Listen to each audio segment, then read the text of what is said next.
नमस्कार दोस्तों, स्वागत करते हैं आपका एसपीडी न्यूज के एक ताजा तरीन और आज के एक लेटेस्ट एंड फ्रेश और एक न्यू एपिसोड में हम लेकर आए हैं देश दुनिया की ताजा बड़ी खबरें, इसलिए वीडियो को अंत तक जरूर देखें। और दोस्तों इसी के साथ पहली बड़ी खबर जो निकल कर आ रही है कि 7 नए रूट पर बुलेट ट्रेन की मोदी सरकार की तैयारी, 10 लाख करोड़ का होगा खर्च। दोस्तों आपको बता दें कि केंद्र सरकार ने दिल्ली वाराणसी और दिल्ली अहमदाबाद सहित 7 नए रूट पर बुलेट ट्रेन प्रोजेक्ट को शुरू करने की संभावना पर अब काम शुरू कर दिया है। इसके लिए तकरीबन कुल 10 लाख करोड़ रुपए का निवेश किया जा सकता है। कोरोना संकट के बीच भी इस बारे में एक महत्वपूर्ण आदेश जारी किया गया है। यहाँ पर आपको बता दें कि आर्थिक अखबार बिजनेस स्टैंडर्ड की खबर के अनुसार Delhi Varanasi 865 kilometre, Mumbai Nagpur 753 kilometre, Delhi Ahmedabad 886 kilometre, Chennai Mysore 453 kilometre, Delhi Amritsar 459 kilometre, Mumbai Hyderabad 711 kilometre और वाराणसी हावड़ा 760 किलोमीटर रूट पर बुलेट ट्रेन प्रोजेक्ट पर काम शुरू करने की संभावना को लेकर विस्तृत परियोजना रिपोर्ट यानी कि डीपीआर तैयार करने के आदेश सरकार ने दे दिए हैं। इन पर कुल करीबन 10 लाख करोड़ रुपए का निवेश होगा। दोस्तों यहाँ पर बता दें कि इस खबर के मुताबिक यानी कि बनारस को 2 बुलेट ट्रेन मिल सकती है। गौरतलब है कि हाल में मीडिया में ऐसी खबरें आई थी कि कोरोना संकट की वजह से मुंबई अहमदाबाद की देश की पहली बुलेट ट्रेन परियोजना के पूरा होने में देरी हो सकती है। अखबार के अनुसार national high speed rail corporation के मैनेजिंग डायरेक्टर अचल खरे ने बताया कि सरकार ने इन 7 नए कॉरिडोर के विस्तार की परियोजना रिपोर्ट यानी कि डीपीआर तैयार करने के लिए कहा है। डीपीआर तैयार होने के बाद ही ये तय किया जा सकेगा कि इन पर कितनी लागत आएगी। इनमें भौगोलिक क्षेत्र, रूट की लंबाई जैसे कई कारक महत्वपूर्ण होते हैं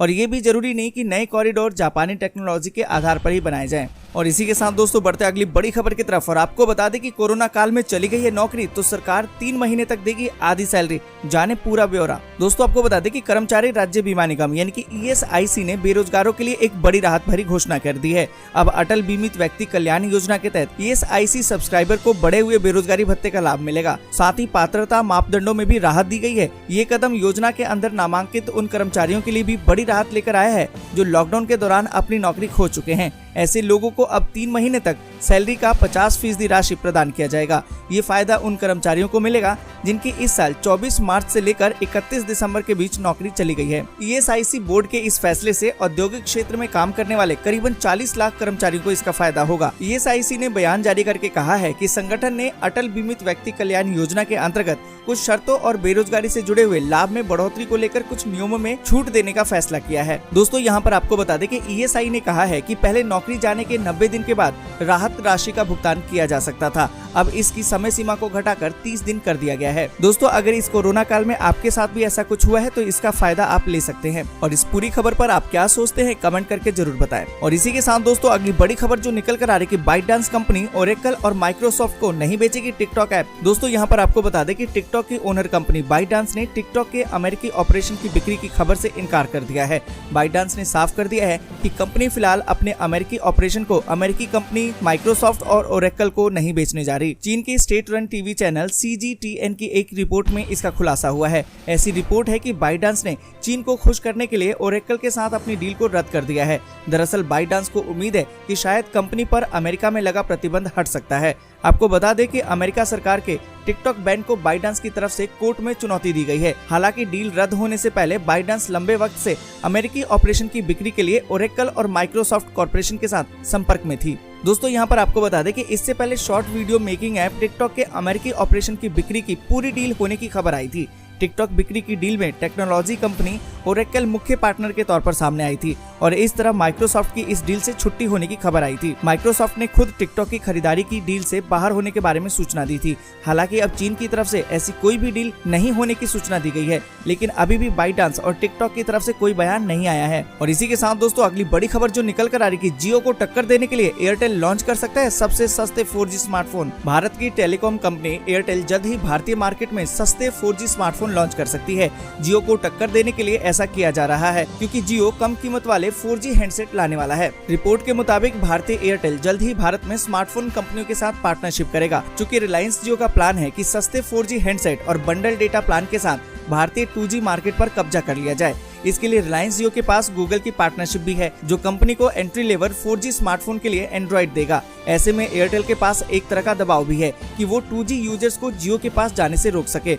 टेलीकॉम टॉक की रिपोर्ट के मुताबिक एयरटेल भारत में लॉक्ड और अनलॉक्ड दोनों तरह के स्मार्टफोन की बिक्री कर सकता है। लॉक्ड स्मार्टफोन यानी कि इसमें सिर्फ आप एयरटेल का ही सिम चला सकेंगे और इसमें एयरटेल के ही कस्टमाइज सस्ते प्लान होंगे। अनलॉक स्मार्टफोन में आप किसी भी कंपनी का सिम लगा सकेंगे। बताया ये जा रहा है कि एयरटेल फिलहाल दोनों ऑप्शन पर काम कर रही है और भारतीय स्मार्टफोन पार्टनर के साथ मिलकर entry level 4G smartphone launch कर सकती है। रिलायंस जियो की बात करें तो company entry level 4G smartphone को डेटा प्लान बंडल के साथ बेचेगी। ऐसे में एयरटेल को ये डर है कि कंपनी के 2G और 3G यूजर्स भी जियो के पास न चले जाएं। दोस्तों यहाँ पर हम आपसे भी जानना चाहेंगे कि आप किस कंपनी का सिम चलाते हैं, जियो या एयरटेल, कमेंट करके जरूर बताएं। और इसी के साथ दोस्तों अगली बड़ी खबर जो निकल कर आ रही है कि सरकारी सुविधाओं का फायदा लेना है तो फसल का ब्यौरा देना ना भूलें, फौरन कराएं रजिस्ट्रेशन। केंद्र समेत तमाम राज्यों की सरकारें किसानों के हित में कई योजनाएं चला रही हैं। इन योजनाओं की जानकारी और इनका फायदा लेने का पूरा ब्यौरा भी ऑनलाइन मुहैया है। अगर आप हरियाणा से हैं और खेती करते हैं तो ये खबर आपके काम की हो सकती है। दरअसल किसानों की सुविधा और उनके रुझान को देखते हुए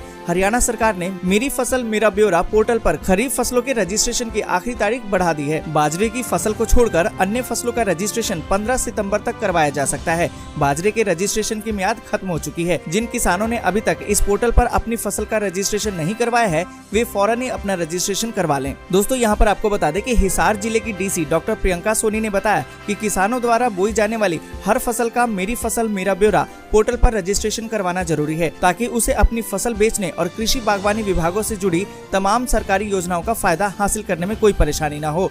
अगर किसान को अपनी फसल मंडी में नहीं बेचना है तब भी उसे इस पोर्टल पर रजिस्ट्रेशन करवाने का फायदा मिलेगा। दोस्तों अगर आप हरियाणा में रहते हैं और ऊपर से खेती करते हैं तो ये खबर आपके काम की है। जल्दी ही अपने फसल का रजिस्ट्रेशन करवा लीजिए। और इस पूरी खबर पर आप क्या सोचते हैं कमेंट करके जरूर बताएं। और इसी के साथ दोस्तों बढ़ते अगली बड़ी खबर की तरफ। अगली बड़ी खबर जो निकल कर आ रही है कि आधार में मोबाइल नंबर अपडेट कराना हुआ बहुत आसान, डॉक्यूमेंट दिखाना भी जरूरी नहीं। दोस्तों आपको बता दें कि भारतीय विशिष्ट पहचान प्राधिकरण UIDAI आधार नियमों में संशोधन करता है। अगर संशोधन के बाद आपको आधार कार्ड में अपनी जानकारी अपडेट करनी है तो नियमों को जानना जरूरी होगा।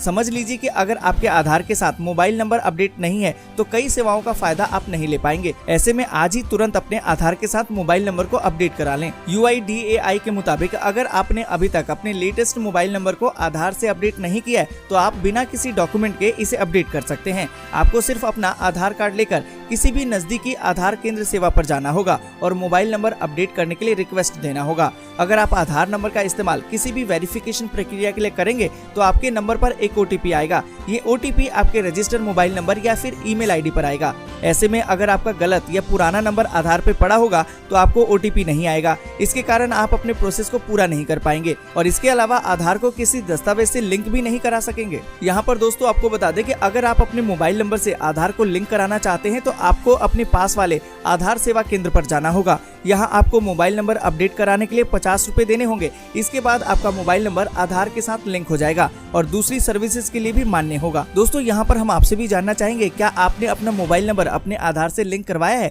अगर नहीं करवाया या करवाया है तो भी कमेंट करके जरूर बताएं। और इसी के साथ दोस्तों बढ़ते अगली बड़ी खबर की तरफ। अगली बड़ी खबर जो निकल कर आ रही है कि यूपी में 17 नए रूट पर शुरू होगी विमान सेवाएं, केंद्र ने दी है मंजूरी। उत्तर प्रदेश में 17 नए रूट पर विमान सेवाएं शुरू होंगी। केंद्र सरकार ने रीजनल कनेक्टिविटी स्कीम के तहत 17 नए मार्गों पर विमान सेवाएं संचालित करने की मंजूरी दे दी है। राज्य सरकार भारतीय विमानन पतन प्राधिकरण को प्रदेश में नए हवाई अड्डे पर RCM के तहत हवाई सेवा संचालित करने का प्रस्ताव दिया था। दोस्तों यहाँ पर आपको बता दें कि पिछले हफ्ते CM योगी आदित्यनाथ ने केंद्रीय नागरिक उड्डयन मंत्री हरदीप सिंह पुरी के साथ अयोध्या, चित्रकूट और सोनभद्र एयरपोर्ट निर्माण की समीक्षा के दौरान इन नए हवाई मार्गों की मंजूरी आग्रह किया था, जिसके बाद यूपी के प्रस्ताव को मंजूरी दे दी गई है। इस मंजूरी को लेकर CM योगी अधिकारियों के साथ बैठक करके आगे की रणनीति पर चर्चा करेंगे। गौरतलब है कि यूपी में पहली बार प्रदेश सरकार द्वारा नागर विमानन प्रोत्साहन नीति 2017 लागू कर दी गई है। इस नीति में राजधानी लखनऊ को अन्य राज्यों की राजधानियों से जोड़ने के साथ साथ लखनऊ को प्रदेश के मंडल मुख्यालयों से वायुसेना के माध्यम से जोड़ने को प्राथमिकता दी गई है। और इसी के साथ दोस्तों बढ़ते अगली बड़ी खबर की तरफ। और आपको बता दें कि कोरोना के कारण बदला लोकसभा का नजारा, सोशल डिस्टेंस के साथ नीले मास्क में नजर आए PM मोदी। कोरोना महामारी के कारण लोकसभा में मानसून सत्र के पहले दिन का नजारा आज बहुत ही कुछ बदला हुआ नजर आया। सदस्यों की बैठने की जगह बदली हुई थी। एक सदस्य से दूसरे के बीच काफी फासला होने के साथ ही शीशा लगाया गया था। आगे की जिन सीटों पर 2 सदस्य बैठते थे वहां पर अब एक ही बैठने की व्यवस्था की गई थी। सीट के पीछे नंबर लिखा था, जिस सीट पर जिसका नंबर चिपका था वही सदस्य वहां बैठेगा। प्रधानमंत्री नरेंद्र मोदी कार्यवाही शुरू होने के 5 मिनट पहले ही सदन में पहुंच गए थे। उनके बगल में रक्षा मंत्री राजनाथ सिंह की बैठने की जगह होती है, लेकिन इस बार सिंह को एक सीट छोड़कर गृह मंत्री अमित शाह की सीट पर बिठाया गया था। आगे की सीट पर शिक्षा मंत्री रमेश पोखरियाल निशंक और उनकी बगल में सूचना प्रसारण मंत्री प्रकाश जावड़ेकर बैठे, लेकिन जावड़ेकर को सोशल डिस्टेंस का एहसास हुआ तो वह तुरंत ही पीछे की सीट पर चले गए। कोरोना वायरस महामारी से जुड़े दिशा निर्देशों का पालन करते हुए सोमवार को संसद के मानसून सत्र का आगाज हुआ। लोकसभा की बैठक में शामिल हुए प्रधानमंत्री नरेंद्र मोदी, मंत्री और सदस्य मास्क लगाकर पहुंचे और सामाजिक दूरी की अनुपालना सुनिश्चित की। प्रधानमंत्री मोदी ने नीले रंग का 3 प्लाई मास्क पहन रखा था, तो वहीं वित्त मंत्री निर्मला सीतारमण और लोक जनशक्ति पार्टी के प्रमुख चिराग पासवान मधुबनी मास्क पहने नजर आए। तृणमूल कांग्रेस के कल्याण बनर्जी तथा कुछ सदस्य फेस शील्ड पहनकर सदन में पहुंचे थे। लोकसभा अध्यक्ष ओम बिरला और रक्षा मंत्री राजनाथ सिंह भी सफेद रंग का मास्क पहनकर अपने आसन पर पहुंचे। लोकसभा चैम्बर में करीबन 200 सदस्य मौजूद थे, तो लगभग 30 सदस्य गैलरी में थे। लोकसभा चैम्बर में ही एक बड़ा टीवी स्क्रीन लगाया गया था, जिसके माध्यम से राज्यसभा चैम्बर में बैठे लोकसभा के सदस्य भी नजर आ रहे थे। सदन में प्रधानमंत्री मोदी के पहुंचने पर सत्ता पक्ष के सदस्यों ने तालियां बजाकर उनका अभिवादन किया और भारत माता की जय के नारे भी लगाए। और इसी के साथ दोस्तों बढ़ते आगे और जानते हैं मौसम के ताजा हाल को। आपको बता दें कि अगले 24 घंटों के दौरान दक्षिणी तटीय आंध्र प्रदेश, तेलंगाना, उत्तरी आंतरिक कर्नाटक, उप हिमालय पश्चिम बंगाल, सिक्किम, असम और मेघालय में मध्यम से भारी बारिश की गतिविधियां बरकरार रहने की संभावना है। वहीं दक्षिणी कोंकण गोवा, तटीय कर्नाटक, पूर्वी और उत्तर पूर्वी बिहार, विदर्भ, मराठवाड़ा, अंडमान और निकोबार द्वीप समूह, अरुणाचल प्रदेश में कुछ स्थानों पर हल्की से मध्यम बारिश के बीच 1-2 स्थानों पर भारी बारिश भी हो सकती है। केरल, तमिलनाडु, रायलसीमा, मध्य प्रदेश, गुजरात, छत्तीसगढ़, उड़ीसा, गंगे पश्चिम बंगाल और पूर्वी उत्तर प्रदेश में कुछ स्थानों पर हल्की बारिश के साथ 1-2 स्थानों पर मध्यम बौछारें गिर सकती हैं। वहीं उत्तर भारत में उत्तराखंड को छोड़कर शेष सभी राज्यों में बारिश के आसार नहीं है। उत्तराखंड में 1-2 स्थानों पर बारिश हो सकती है। और इसी के साथ अगली बड़ी खबर में आपको बता दें कि OTT प्लेटफॉर्म की नई शर्त, IPL का लाइव मैच देखने के लिए आपको लेना होगा साल भर का सब्सक्रिप्शन। मंथली प्लान वाले मैच नहीं देख पाएंगे, जानिए कितना आएगा खर्च। Indian premier league cricket tournament IPL 2020 की तारीख जैसे जैसे नजदीक आ रही है, फैंस की बेसब्री भी उतनी तेजी से बढ़ रही है। 19 सितंबर से शुरू हो रहे IPL को इस बार फैंस स्टेडियम में जाकर नहीं देख पाएंगे। कोरोना के कारण इस बार मैच भारत से बाहर UAE में हो रहा है, इसलिए इस बार दर्शक टीवी और OTT प्लेटफॉर्म के जरिए ही IPL का लाइव मैच देख पाएंगे। यहाँ पर दोस्तों आपको बता दें कि IPL 2020 का सीधा प्रसारण OTT प्लेटफॉर्म पर भी किया जाएगा। ऐसे में इस मौके को भुनाने के लिए OTT प्लेटफॉर्म कंपनियां अलग अलग पैंतरे अपना रही हैं। दोस्तों यहाँ पर आपको बता दें कि डिज्नी और हॉटस्टार पर IPL के मैच को लाइव देखा जा सकता है, लेकिन कंपनी ने इसके लिए एक शर्त जोड़ दी है। डिज्नी और हॉटस्टार ने कहा है कि IPL के मैच उसके केवल वही ग्राहक देख पाएंगे जिन्होंने 1 साल का सब्सक्रिप्शन लिया हुआ होगा, यानी कि जिन यूजर्स के पास मंथली सब्सक्रिप्शन है वे IPL नहीं देख पाएंगे। कंपनी के मुताबिक डिज्नी और हॉटस्टार VIP 399 रुपए में 12 माह और डिज्नी हॉटस्टार प्रीमियम 1499 रुपए में 12 माह योजना के पुराने और नए ग्राहक ही IPL का प्रसारण देख सकेंगे। दोस्तों यहाँ पर आपको बता दें कि जियो के 401 रुपए के प्लान में भी आपको डिज्नी और हॉटस्टार का VIP फ्री सब्सक्रिप्शन भी मिलेगा। वहीं दोस्तों एयरटेल 448 रुपए में डिज्नी हॉटस्टार VIP का सब्सक्रिप्शन दे रही है। और इसी के साथ दोस्तों बढ़ते अगली बड़ी खबर की तरफ और आपको बता दें कि DGCA ने दी है सफाई, कहा है कि फ्लाइट में ले सकते हैं फोटो और वीडियो, लेकिन इन बातों का रखना होगा ख्याल। दोस्तों आपको बता दें कि फ्लाइट के अंदर फोटो और वीडियो लेने के मामले में शनिवार को आई खबर पर ठीक अगले ही दिन यानी कि रविवार को DGCA ने अपनी सफाई जारी कर दी है। इसमें DGCA ने स्पष्ट किया है कि पैसेंजर फ्लाइट में फोटो और वीडियो बना सकते हैं। PTI की खबर के मुताबिक साथ ही DGCA ने एक बात और भी स्पष्ट कर दी है कि पैसेंजर रिकॉर्डिंग के ऐसे किसी भी डिवाइस का इस्तेमाल नहीं कर सकते जिससे कि अफरा तफरी हो जाए, फ्लाइट का ऑपरेशन बाधित हो जाए, सुरक्षा नियमों का उल्लंघन हो या फिर क्रू मेंबर्स की तरफ से कोई बैन हो। इससे पहले शनिवार को DGCA ने कहा था कि अगर किसी को फ्लाइट के अंदर फोटो लेते हुए पाया जाता है तो शेड्यूल फ्लाइट को 2 सप्ताह के लिए सस्पेंड कर दिया जाएगा। आपको बता दें कि 2 दिन पहले DGCA ने इंडिगो की एक चंडीगढ़ मुंबई फ्लाइट में सेफ्टी स्टैंडर्ड का उल्लंघन और सोशल डिस्टेंसिंग नियमों का पालन नहीं करने को लेकर एयरलाइन से उचित कार्रवाई करने को कहा था। और इसी के साथ दोस्तों बढ़ते आगे और आपको बता दें कि दिल्ली वासियों के लिए खुशखबरी, आज से खुलेंगे जिम और योगा सेंटर। कोरोना संक्रमण संकट के कारण इस साल मार्च महीने से दिल्ली में जिम बंद है। हालांकि अब दिल्ली में जिम को खोलने की अनुमति दे दी गई है।